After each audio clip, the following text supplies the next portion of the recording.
step 3 of the wealth creation formula. Your wealth creation formula is save it. No, it's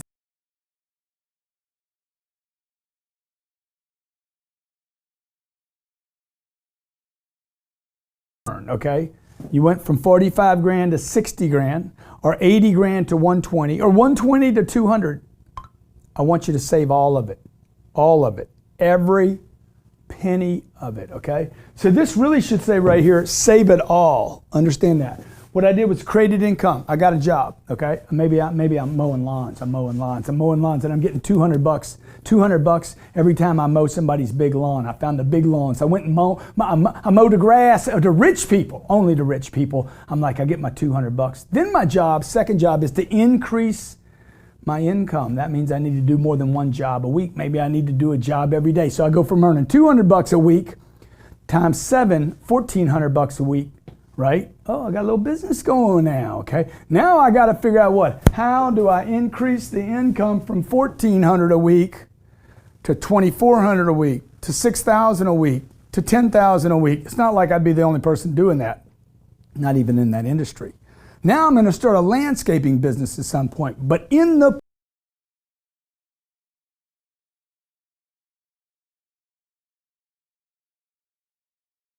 what's called save. Now, I don't call this save. I call it save it all. Save everything. See, most people don't have money because they never save enough money or invest enough money for it to ever matter. This is what the financial pundits and the people on TV don't understand. Dude, start early, they say. Save nickels and dimes and quarters. It'll mount up to something one day. Really, when? When's it going to mount up to something? Because I need to see a victory now. Because right now it looks like I'm just going to be an old man, wrinkled, with 12 quarters in a drawer somewhere. There won't be any worth anything. The money's going down in value faster than you can accumulate it. That's why you quit on money. Most people never make it through the wealth creation because the thinking is backwards and is too small. So what I want to do right here is when I create income and then increase the income by whatever means, college wasn't necessary. Have I said that once or twice? Okay, I'm trying to send you a message. Save it all. Okay, that should say save it all. Okay, what you need to do right now is only spend money on what you need, not what you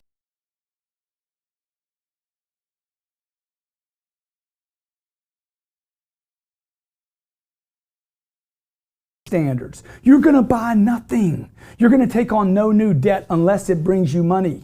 You're going to spend nothing on anything. Your lifestyle will not change. Your clothes will not change. You will not buy a watch. You will not change your car here. You will basically operate. The world will think you're still broke while you're saving it all, okay? Now, here's a little trick. I did this from the age of 25 to 36 years old. I rated my expenditures from 1 to 5. You can literally take out your checkbook, look out over the last 30 days, go back over your check statement the last 30 days and rate everything 1 to 5. 1, it was necessary. 2, it was necessary. 3, it was maybe. 4 and 5, you didn't need it, okay? If you go back through your checkbook over the last 30 days and see anything that was a 4 and a 5, I didn't need it, I wouldn't do it again, then return it to the store and get your money back. That would be income, by the way.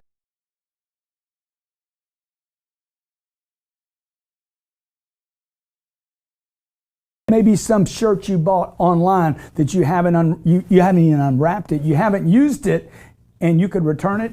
Okay, one way to save is to increase new income. Okay, go back to the store, return that, get your money back, and save it all. How much do you save? You save it all. You save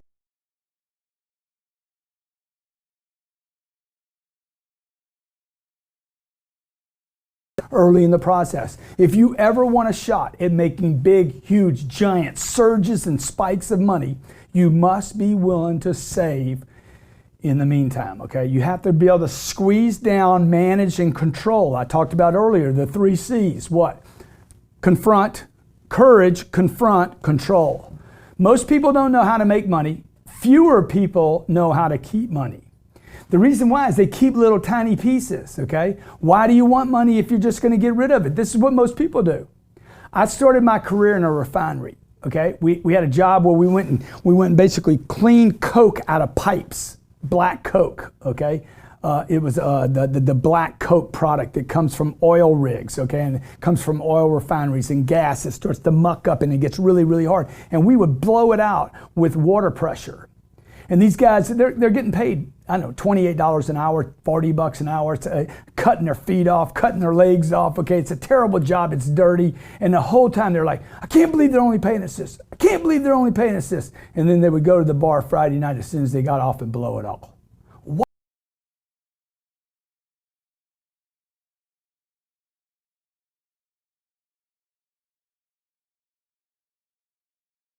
An 8-year-old is more motivated about money than his daddy is at 38 is because his daddy spent the last 30 years of making money and getting rid of it, and the 8-year-old hadn't had that experience yet.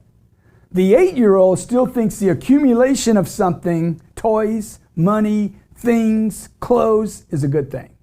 See, what's the money for? You got to ask yourself, what am I going to use this money for? Now, in this step, save it all, I'm just going to get you ahead a step. The reason to save money is to invest it. You've heard me talk about this in the Millionaire Mindset, okay? You save money to invest it. That's the only reason.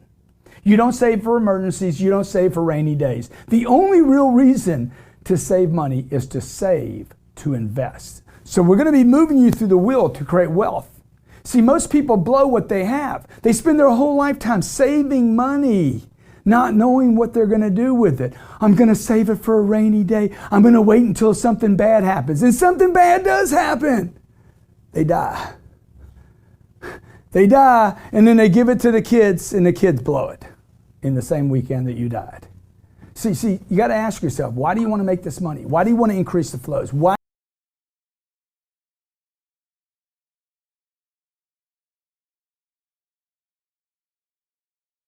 This week, they came to my offices and said, can you help our players? Our players, they're making $5.5 million a year, 78% are broke 2 years after retirement. Okay, it's horrendous. 60% of them have zero plan for when they retire. Okay, what's the purpose of the money? Ask yourself, why do you want it?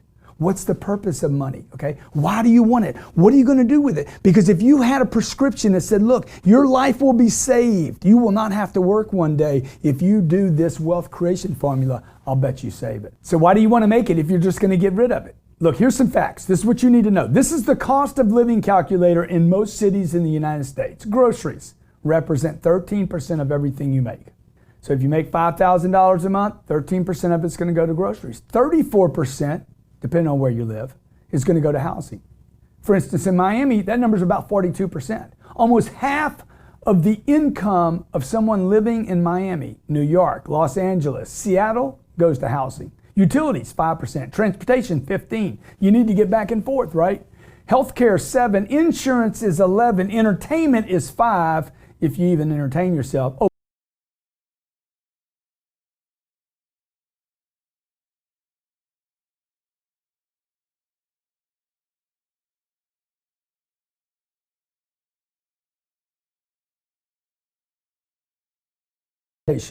Healthcare, insurance, and basic necessities of life, groceries and clothes. 90%, okay? You have 10 points left over of all your income, and you have not paid your taxes yet, which is impossible, by the way, because the U.S. government knows you will blow your money. So the U.S. government does what first? They actually take the money first from you because they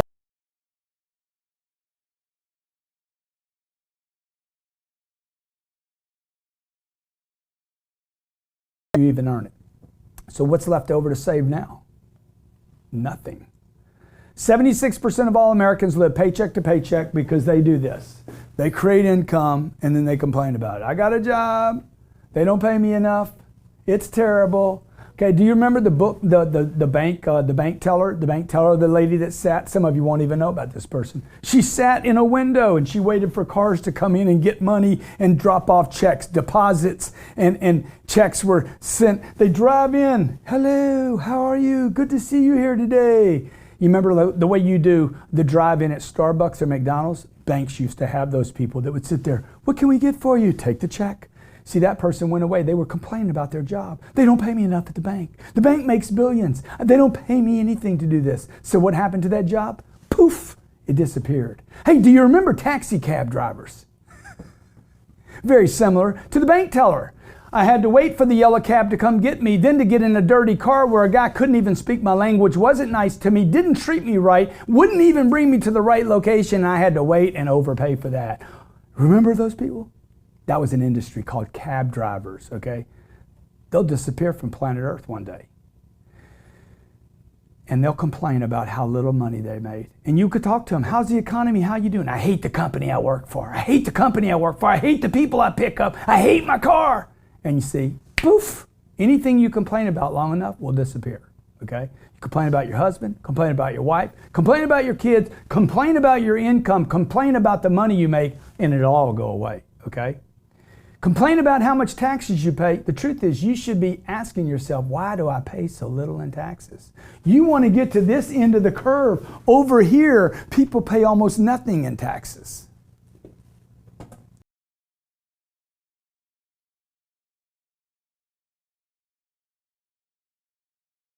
Increasing flow, saving, investing. If you can get over here, okay? There's income I make I pay nothing on. I'm proud to say, as a great American, I pay nothing on it. Sold a deal recently, made $9 million. I'll pay zero in taxes.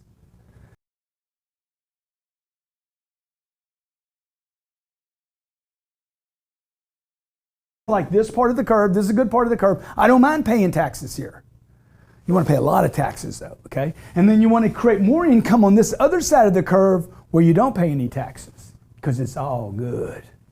Let's face it, it's all somebody else's money. Okay? Anything you complain about will disappear sooner or later. Okay? Complain about your car over and over, it'll break down more often. It's a weird thing, okay? Complain about how it looks, it'll look worse. It's weird. Complain about your girlfriend's weight and she will get heavier. Trust me, she will not lose weight. Okay? Same thing with money. Okay? The advice, save it all, okay, is the right advice. The advice to save first is wrong. Do you understand? The first advice is to get income. Second thing is to create the income and make it bigger. The third advice is save it all. Okay? To pay debt off at this point would be wrong. You just got some extra money, and now the guy's like, I owe the college.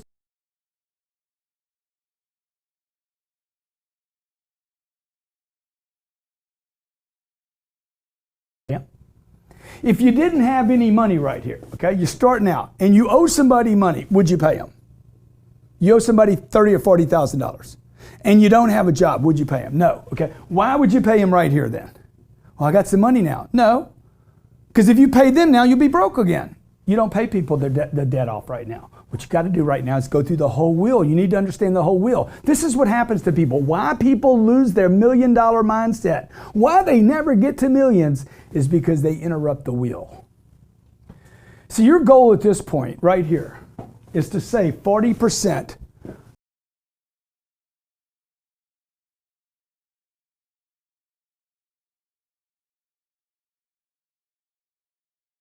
said earlier, the average American spends almost 90% of their income before taxes and saving. They spend 90% on just groceries, housing, a roof over your head, utilities, insurance, health insurance, and basic necessities. How could you possibly spend 40%? The only way is to increase your income. So your first two steps, get a job, reinforce that job, make that job strong, make people dependent upon that job you do, man. Make you so strong, people want to throw money at you. And then increase, second step is to increase that income so that you can ultimately save 40%. When we save it all. No watches, no new clothes, no new cars. We save it all, okay? So that one day you will actually have something to invest. Your step here is not to invest money. Do not send the money to a 401k. Do not go buy stocks at the point. Don't buy any real estate. All you want to do right now is save your money. And by the way, it's your money for the first time.